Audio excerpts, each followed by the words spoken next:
I went through a breakup recently. Not super recently, but like 6 months ago recently. It's technically 8 months since the actual breakup, but I count it as 6 months because that's when I stopped talking to said person. It sucks. Like, it's still hard sometimes. I've finally gotten to a point where I don't cry about it anymore. So it'll usually take about 6 months before you kind of emotionally adjust, but mentally adjusting takes a lot longer, I think. I've only gone through one breakup, but I wanted to discuss things that helped me when I was going through it and might be able to help you, because I feel like there's not a lot of resources out there for getting over breakups, and the videos that I found on YouTube when I was going through it, I mean, they're helpful, but they're also kind of sad. And I think if you can look at your breakup as a happy thing, it makes it a lot easier to accept it. And yeah, so let's get into it. I dated a great guy, okay? It wasn't like he was abusive or mean in any way. It was a great person, and he was really kind to me.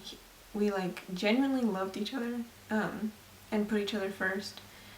And we were also best friends, and it was a year. Our relationship was about a year. A bit over a year, actually. So it's really sad, because when you get really close to a person and you kind of establish your identity surrounding them, and you have plans for your future, you know, and you know they're just part of your identity, it's really hard to end a relationship like that. The reason I ended my relationship is kind of different. I felt like God was telling me to end it, and this had been like a conviction even when everything was fine, like back in October, and we started dating in like June. So it was like in October is when I had that conviction, and it didn't make sense to me because you know, he was a Christian, he was a great guy, he treated me well, he was respectful to my parents. And so it was like, why do I have to break up with him? And so now looking back, if I had broken up with him when God told me to, I would have saved myself from so much stuff. And I think also God put that on my heart because he wanted to protect my purity. Because after I started having that conviction, that was like right before me and him started getting into a lot of sexual impurity, and we started getting into a lot of immorality. And that, like, sexual immorality, even if it's something small, just like masturbation, that creates so much distance between you and God. And that's why it's such a big thing on my channel. It's what I talk about, is because I wish I had the resources I had now back when I was struggling with self-gratification when I was 17. I disagree with the theory that God will purposefully bring on suffering to you. I know in some cases he will use things to refine you, but I think everything that happens to us is usually just a result of the curse and of our own sin and of our own stupidity. And obviously those things help us to grow in so many ways. And so it's really important that we go through things that are hard, but God never like wants these things to happen to us. And so with my breakup, I was angry at my whole family pretty much, and after the breakup it caused a lot of distance between me and them, because I was like, why did you let this happen to me? And it was my first relationship. It was my first serious relationship, and I was kind of like, why did everyone let this happen to me? Like, and I know that's irrational, because they did warn me. They were like, hey, you shouldn't hang out so much, you guys might get too attached. And you know, I did not heed that warning. So here are like a few things that help get over the roller coaster of a breakup. First of all, if you write down reasons why you broke up and keep that list with you, that's so helpful, because when you're tempted to go back to that situation, you can use that list. And if the other person broke up with you, you should still make a list, because they might try to get back with you, and you might have realized that they're not the right person for you during that separation. And so it's good to always have a list of things, of reasons why the breakup had to end. For me, it was things like he didn't love God as much as I did, and it wasn't that I loved God more or something, but it was just we loved God very differently.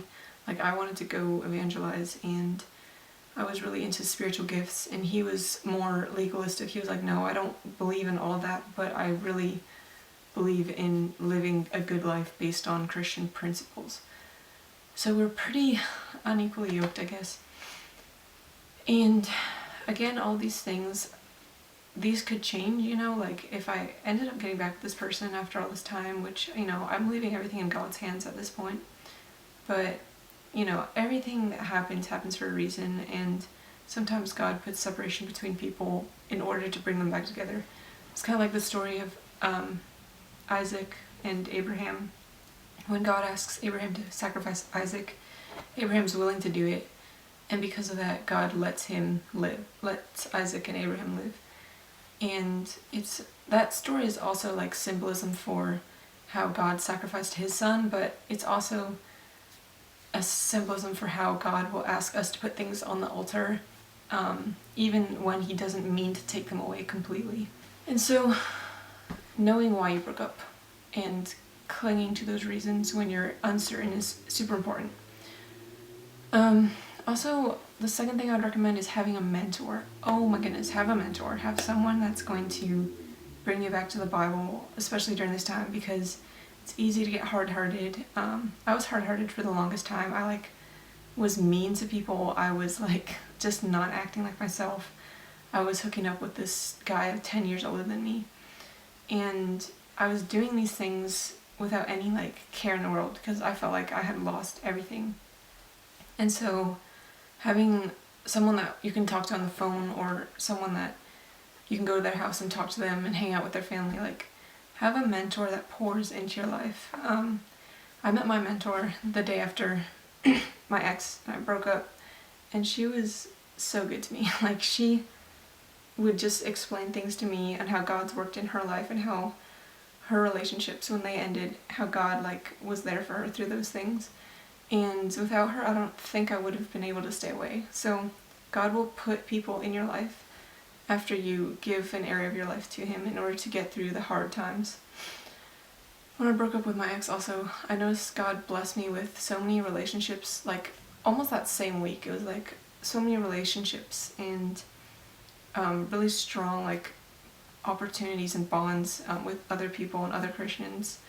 And it wasn't until I gave up that relationship that God was able to give me those things. And that was just another confirmation that the relationship was supposed to end.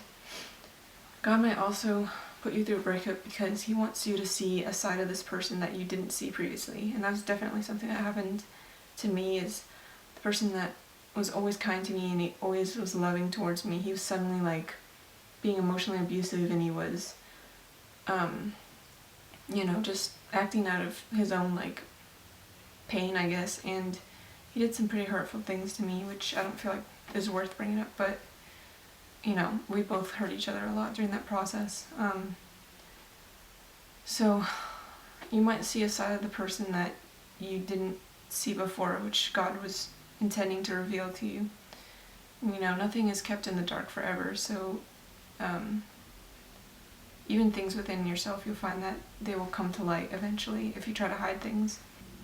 Another thing to keep in mind is God rebukes and disciplines those he loves, and Paul says quite plainly that we should look forward to, or be it rejoicing in our suffering, and look forward to suffering, because God is showing his love through those times. And my breakup, obviously, I was kind of idolizing my ex, and God just had to take me out of that because he loved me, and it wasn't because he was like, oh, you're being bad, I'm gonna do this because I'm not proud of you or disappointed you. It's because he loved me so much that he was willing to he was willing to take me out of situations that were difficult. And I could weep. Like, God's love is so strong for us, and I don't think it was until I went through this that I realized how much God intimately cares about me, and so I was able to see him in everything. And so my third tip for going through a breakup is reminding yourself what God has done for you, and whether that's making a list of things you're thankful for, thanking him every day throughout the day. Like, if I find a parking spot at school, I'll be like, thank you God for this parking spot. Like, just thanking him for all the little things and seeing his hand in your life. And it's extremely eye-opening, and it really opens your mind to the Spirit of God, which is also important. A few weeks after I ended it initially, I had this dream about this person, and I was just sitting in a bed with them, not doing anything, but I think he was reading and I was just sitting at the end of the bed, and it felt very like comforting against my heart. And I wanted to cry when I had this dream because I felt like a hug from God, and I didn't know who this person was. I just could vaguely make out their facial features. And so that was one night, and all these things kind of happened when I was waking up or in my sleep. Another morning I woke up and I felt like almost as if I could hear it, and it was just very prominent. God saying, it will be soon. And I could interpret it as so many things, like the suffering will end soon, I'll be in a relationship again soon, like whatever it was, it just felt so comforting in my heart, like this is only temporary, basically. And funny story, which I'm gonna make another video about, I think, when it comes to pass, but the person that I had that dream about with, I actually met them a few weeks after I had the dream, just like randomly at school. And I was like, oh, like it wasn't even like just like I saw them and I recognized them. It was like after a minute or two of talking to this person, my friend introduced me to them. I was like, hang on a second. And then it was just all these weird like coincidences and confirmations. Like he was reading the exact chapter of the same book of the Bible, of like the same verse that I was reading, because I could see he was just reading his Bible when I was there. I was like, I'm reading that verse and that chapter and that book. He's like, oh, that's cool. And it was just all these, it was so many things I would not get into detail about in this video, but so many things. So like, either God's revealing my husband to me, maybe, I don't know. I'm not obsessing over it, but like, is he revealing that he's faithful? Yes. And that things can change overnight? Yes. Like, God can reveal to you things without fully disclosing them to you anytime he'd like to. I guess this is my fourth tip, just like completely devote yourself to God during this time. Do ministry, help other people with their struggles, like get involved in your church full time, get involved in the Word every night, pray every night. Because when you're in this season, you're very vulnerable. Like, your body's weak. And when your body's weak, your spirit can be strong if you let it be. But if your body's weak, what also can happen is Satan can take over and he can drive you to do things you never would do. You know, obviously I mentioned this, I was hooking up with some guy like 10 years older than me. You know, that was something I've never done before. Like, I fully believed prior to my first relationship that I was not going to kiss anyone until I got married. And Satan just loves to reel people in, I guess, when they're going through a time that makes them vulnerable. And so, like, with that, I prayed a lot for my ex during this season where I was kind of recovering emotionally and spiritually and mentally. I was just praying for my ex, and I was just praying that God would not let him be tempted and protect him from temptation. In the Lord's Prayer, God tells us to do this. It says, lead us not into temptation, but deliver us from the evil one. So that's in the Lord's Prayer. So that's something you should pray every day, is not to be led into temptation. Because, you know, you can be led into temptation by God, I guess. You know, there's many instances in the Bible where people have been led into situations where they sin. Like Judas, he was in the situation of sin, but that had to happen in order for the prophecies of the Bible to come true. And so, and then also it says in Matthew, like, watch and pray that you won't fall into temptation. And so if you pray that over the person you were dating, if it's appropriate, it helped to me a lot because it gave me peace that he was in good hands. I also prayed that the Spirit of God would take my place in his life and it wouldn't be taken by, you know, drugs or other girls or anything, or porn, like, you know, because the person you dated also is in a vulnerable place. Even if they broke up with you, they're in a vulnerable place because, you know, they're going through pretty much the same thing you're going through if you guys were on the same page emotionally and how you felt about each other.